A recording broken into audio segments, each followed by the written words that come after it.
Welcome to Brazen Education with Educator Barnes, a podcast with a focus on speaking your truth, being transparent to help others, and having no shame about it. Because we can't move forward until the truth is known.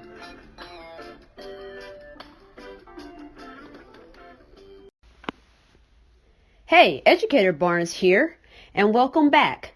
Today's episode is called Joy Journaling as a Form of Self-Care. If you know a little bit about me, you know that I am a writer for the Educator's Room, and I'm also one of their editors. And one thing that the Educator's Room is big about is teacher self-care. We have a conference that is coming up in Atlanta, Georgia on June 21st through 22nd.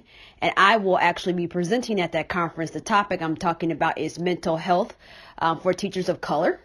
I've actually talked about mental health a little bit. My topic's been a little different each time, but this time we're narrowing in on teachers of color because there's been a lot of teachers of color that have waited after my presentations to ask me particular questions. And so after seeing that, when I talked to Fran, the CEO, we talked about kind of narrowing in on that topic. And self-care is super important. And right now it almost seems like it's a buzzword. But when you think about the way life is going and how we're overworked, and if you're in a relationship, both people are working, there's just really no downtime. You just feel like it's go, go, go, go, go. You got the schedule, you got to do all these things. But the nice thing about teachers is we do have breaks throughout the school year. And a lot of times people kind of push back on us to say, I don't understand why you guys are stressed, why you need to talk about all this self-care. But we don't work 40-hour weeks. Any teacher that is doing that, it's really hard to even confine our work into a typical week. So we're working longer hours, we're working on the weekend. So these breaks are needed. But the problem is many educators, myself included, we don't take care of ourselves. Instead of taking a break during the break, we just use it as an opportunity to do more work and cram more stuff into our schedule instead of taking care of ourselves. And one of the things I regret when I first had my twin boys is that I felt like I really missed the first 2 years of our lives. And it took my husband confronting me one day and he's like, I can't keep doing this anymore. And I'm like, you can't keep doing what? And what he was saying to me, and look, like my husband, he is a dope guy. He's like, I'm doing so much with our boys and you're just always doing stuff for your school. Like, this isn't working for us. And my husband was right. I was teaching middle school English at the time. I'm grading after school. I'm planning projects over my breaks. And so my husband, when I first had my boys, I'm nursing. So I'm pumping milk. My husband's getting the bottles. My husband was getting our boys up in the middle of the night. My husband was changing diapers. So and we're talking about 2 babies. And my husband is a database administrator. So he works, depending on the week, anywhere from 60 to 80 hours. And so that just wasn't working for us. So we really had to rethink, our parenting, our together, and us taking care of ourselves, because putting so much burden on my husband because I was spending so much of my time worrying about other people's kids instead of my own kids. I said, you know what? I'm glad you confronted me. Look, it wasn't happy when he first said, I was like, what you mean you can't keep doing this? But when, your spouse starts bringing you the evidence, I ain't no point in arguing because he was right. And so I say all that to say this. I wrapped up my 13th year as an educator. And not only do I write for the Educator's Room, I write for a publication called NDK12. Sometimes my work is cross-posted in Education Post. I've written some original pieces for the 74. And the reason I'm mentioning all this, I talk a lot about racism, equity, kids of color. And these are difficult, heavy topics, and I get pushed back. I've been called un-American. I've been called too critical. I've been called race baiting. I mean, people attack me. They send me nasty messages sometimes. And granted, I have people that follow me. They're like, thank you, Shantae. They're putting up the black fist. They're saying, yeah, we need more of this. I have people from different backgrounds who support my work. But some days I'm just so overwhelmed and weighed down by that. And then I'm also an educator and there's so much to do. And so I say, you know what, Shantae, you need to take care of yourself. You need to think about the things that are bringing you joy. And I'm like, you know what? For June, I'm going to do a joy journal. So essentially, I have been writing this down. I have tons of notebooks. And I don't know if I want to say unfortunately or fortunately, one of my sons, my husband laughs at this. He has tons of like random notebooks everywhere. And he's like, between the two of you, all these notebooks you guys have. Like I probably have like 10. My son probably has 10. So we have 20 notebooks and we always are losing our notebooks. But anyway, in one of these notebooks that I currently know the location of, I've been writing down just the things that bring me joy.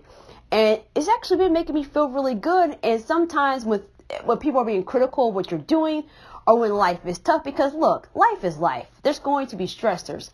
I'm like, I want to think about something positive, something that brought me joy every single day. And what may bring me joy may not necessarily bring you joy, but I want to talk to you guys about some of the items I have shared. And if you follow me on Twitter, my handle is Educator Barnes. You will see that I posted a picture of myself. It's actually a pretty cool picture. My husband and I were invited to a rooftop party for this gardening event.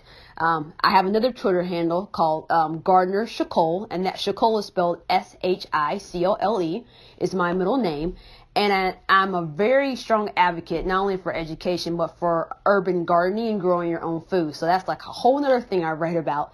But I was invited to this party and I was just sitting up there and I took a picture of myself because I was just thinking like, hey, this is so awesome. Crossed off rooftop party off my bucket list. I've never been invited to the roof to do a party before, to attend a party before, because I'm like, I'm a nerd. I'll admit that. So I'm like, oh, I'm cool enough to get invited to the rooftop. So but I took this picture of myself just thinking like, wow, this is awesome. This is great. It was a date night for my husband and I, my mother-in-law. I don't like to say mother-in-law. She had our boys and it was just some time for us. So I used that as the picture to start the post. And then for each day of June, I just listed some things that brought me joy or brought me happiness. So I'll start off with what I said on June the 1st. On June the 1st, I pointed out that was my first full day of summer break. My school year ended on Friday, May the 31st. Actually, the students' last day was Thursday, May 30th. And then the staff came back, that end of the year teacher checklist. You got stuff you're trying to get done, and a person that's supposed to be looking at this stuff is nowhere to be found. You're like, I am ready to go. I was probably ready to go when I showed up because look, veteran educator here. If you're a veteran educator, you already know you got everything on your checklist done. You just need a person to look at your list and sign their name, or you sign whatever you got to sign so you can roll out. You already done. So I was just sitting there for that. So June the 1st, I started my first full day of summer. And then I attended a summer party and I met my good friend's first child. And this is what's super important. My second year of education, I met an art teacher, and she is my very, very good friend. And the thing I'll tell you about her, I've talked about my infertility journey. And so when I unexpectedly had to have my boys delivered 10 weeks early, the first person that was not a relative to come see my boys was this friend. And she came to see them the next day. And this was like unexpected, during the week. And there she was.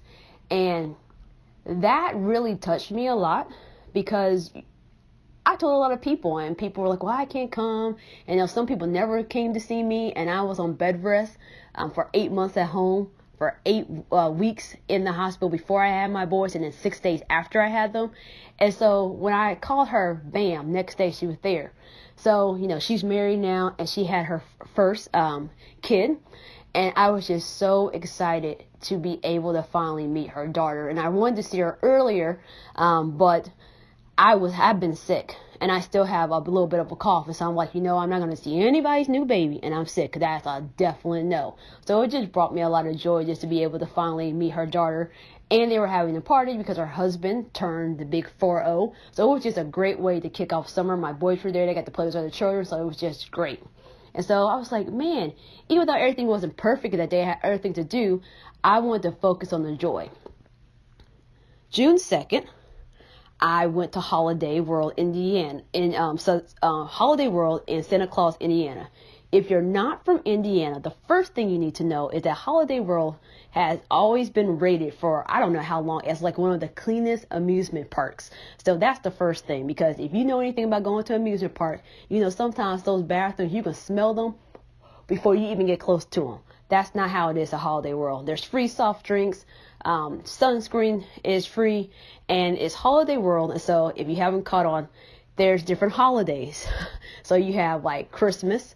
There's Santa Claus there. There's fudge, and I got fudge, and it was awesome. There's Halloween, Thanksgiving. I hope I'm not missing a holiday. And then the other side is Splashing Safari, where it's a water park. So I went there with my mom, my two sisters, my sister's two daughters, and my husband. And we were there for Sunday over until Monday. It was just great because we hadn't been since my kids were like, it's still in pull-ups. Because we went a couple of years when they were in pull-ups. And I was like, why? Why did I do this to myself? I got a wagon. I got 2 diaper bags because I had 2 boys. I have all these towels. I got all these pull-ups. You know, you got to have toys, and then they get tired, and you got to carry them. I was like, hell no, you're not coming back until you are self-sufficient, until you are potty trained, until you can put on your own swimsuit, take off your own swimsuit, go in the water where I'm not like fearing to death that you're going to fall over and drown in like 2 inches of water. Like, that was just too much stress. So to go back, and the other thing I did is I wore a 2-piece bathing suit. And this is actually a bathing suit I had like when I first met my husband, you know, because you dated and everything. I got married, trying to be cute or whatever. But, you know, I had kids. Now, luckily, I have no stretch marks on my stomach. And some people know I do have a belly button piercing, which is very surprising to a lot of people. They're like, oh, my gosh, she has a belly button pierce. Because my parents are very conservative. Actually, I did this on my 19th birthday, and my mom was just really upset about it because, you know, my body is a temple. I violated the temple. Why would you do that to yourself? She was unhappy. She told my dad about it, which was interesting. My dad didn't actually really have a reaction to it. He was just kind of like, she's an adult now. You know, hopefully you thought this through. And my dad has a gold tooth. So to me, I'm like, you can't judge me here, even if you wanted to, but he didn't. So I had this, but I was with my mom, and my mom says to me, she says, what happened to that orange swimsuit? Now, this orange swimsuit was a swimsuit I had back in high school, y'all. Like, our church would always go on trips every summer to the amusement park. So that was like the church-approved bathing suit. I'm like, Mom, I am 35 years old. You are seriously asking about a swimsuit I wore in high school? And I graduated from high school when I was 17. So this is like 14 to 17. I'm like, really? But see, what she was really trying to say without saying is, you're wearing that out in public. So I'm like, yeah, Mom, that's been gone. So the next day on June 3rd, it was my youngest sister's birthday. So that was pretty exciting. And then I found out that both of my boys were going to be given tennis scholarships. They signed up for a tennis class. I didn't think much about it because my boys, they love to read. And I know you're probably like, what is the bad thing about this? They love to read to the point where they don't want to go outside sometimes unless they're going with me into the garden. So my husband and I are like, we have to get them into a sport so they will go outside and be active. So we just signed them up for this tennis class. But they reached out to us and said, hey, we want to give your boys a scholarship to do camp this summer. So they got a scholarship. So I was like, wow, because we were just going to do the class. You know, we wanted them to get active. We really didn't think about camp because we had already signed them up for a couple of camps. But they actually worked around our other camp schedule. So it all worked out. June 4th, my sons do love to read, so they've been super excited about the summer reading program. They've been reading, so we really got to get back to the library. I hope to go tomorrow so we can turn in our books and get our cards punched and get points. And then I took my boys to the YMCA for the most of the day, just had a little me time, and I really needed some me time. The next day, I presented about, my topic was a conversation about cultural responsiveness at the STEM connection. And I really love presenting. I do it here or there when I'm asked, and I really like talking about this topic. And sometimes this is a difficult topic to talk about, but the audience was really receptive. I'm always ready for people not to be receptive, so I always have all the things I'll say to kind of bring you in. But that wasn't the case this time. And on this day, I got free vegetables. I love to grow my own food, but I love to get free vegetables like they were just picked from another garden. So that was just awesome. June 6th, a school reached out to me and offered me a job. I didn't actually apply to this job. I declined the offer because it wasn't a job I was interested in, but it was just nice for someone to reach out to say, hey, we think you're talented. We would love you to come to our school. It just wasn't the right role for me. And I got my kids to go through their toys and get rid of, like, I don't know, a little over a third of them. And like some of these toys, I mean, we passed this for 2 or 3. And if you're a parent, you know how, I don't know, I try to choose my battles. Maybe I should just crack down and be like, we're taking this stuff out, or just take it out. But you know what? I'm trying to get my kids to be motivated intrinsically, to be like, you know, I'm not using this anymore. We should get rid of this. We should give it to someone else who may need a toy. So this time was the time where we were the most successful, where my kids were like, we're not even playing with this stuff. I forgot I had this. And we got a big pile. On June 7th, my husband came home, was like, I don't want you to cook tonight. We're going out for dinner. And I actually love to cook. But it is also nice when you love to cook to go out. And then my gardening website uses Wix.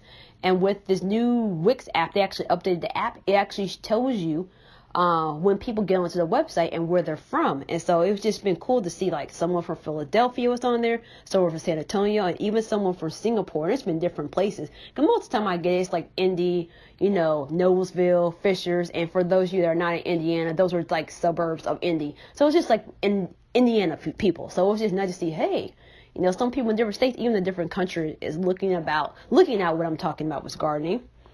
And then yesterday, speaking of my gardening website, I do a lot of other writing. So sometimes I don't get back to my personal education site or my gardening site. So I actually wrote another blog post. It's super late because it's about Memorial Day and what we made.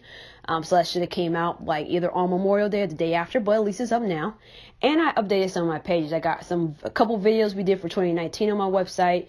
I finally got up, because typically when I start the next garden, so the 2019 garden, I put up a page to say this is a big reflection of 2018 or the year before. So I talk about, you know, the things we grew, plants that we dropped, new things that we tried to grow, things that were successful, things that we struggled with. And then since my boys are older now, I asked them for a reflection that I add to the site. And then I put pictures up there, because yes, you can go back through my blog and read all the blog posts I wrote for that year. But I like to have a one-stop shop page. So if you're new to my site, you can say, hey, you actually can look at my garden back up for, I think, the last 8 or 9 years to see what I've done. So I'm really serious about this. So if you listen to what I've said, it hasn't been nothing, you know, over the top. It's not like, oh, I won $1 million. It's just about seeing the joy in each day. And it's really been a nice way to kind of take care of myself, because sometimes we get so bogged down with the negative in life. And I just wanted to take the time during June just to say, hey, stop for a moment. What's been great today? What has brought me joy? And to focus on that. And I hope when June is over, that this is something that will just kind of more naturally come to my mind. So when those negative thoughts start to come in, I can say, hey, yeah, this sucks right now, but hey, this happened today. Hey, my twin sons aren't fighting right now. Because if you have kids close in age or are 2 minutes apart, sometimes they are the best of friends, and then sometimes they are just at it. So, you know, when those times when they're just at it and getting at each other's throats and it's poking each other at the right spot and getting on each other's nerves, I can be like, you know what? But at least their room is clean today. I can find something positive to think about. So hopefully this joy journal will be something that you would consider doing. And yes, I started at the first day of June with this, but heck, you can start right now. You don't have to start at the beginning of the month. Sometimes people feel like they got to start at the beginning of the week, beginning of the month, beginning of something. Just start now. Or if you just have to, start July 1st. You can have a July joy journal. But this is a way to take care of yourself. And I think during the summertime, teachers really need to take time to take care of themselves, because you can't take care of someone else if you're not taking care of yourself. If you want more information about the Teacher Self-Care Conference that is happening really soon in Atlanta, Georgia, just hop onto the Teacher Self-Care website, and you can get more information. If you can't come to Atlanta, there are many self-care conferences. I presented at the mini self-care conference back in October 2018 in Chicago. So there's different ones that you can attend if you can't attend our big one. The big annual conference is always in Atlanta, but the other conferences are in different places across the United States. So hopefully this has been helpful, and until next week.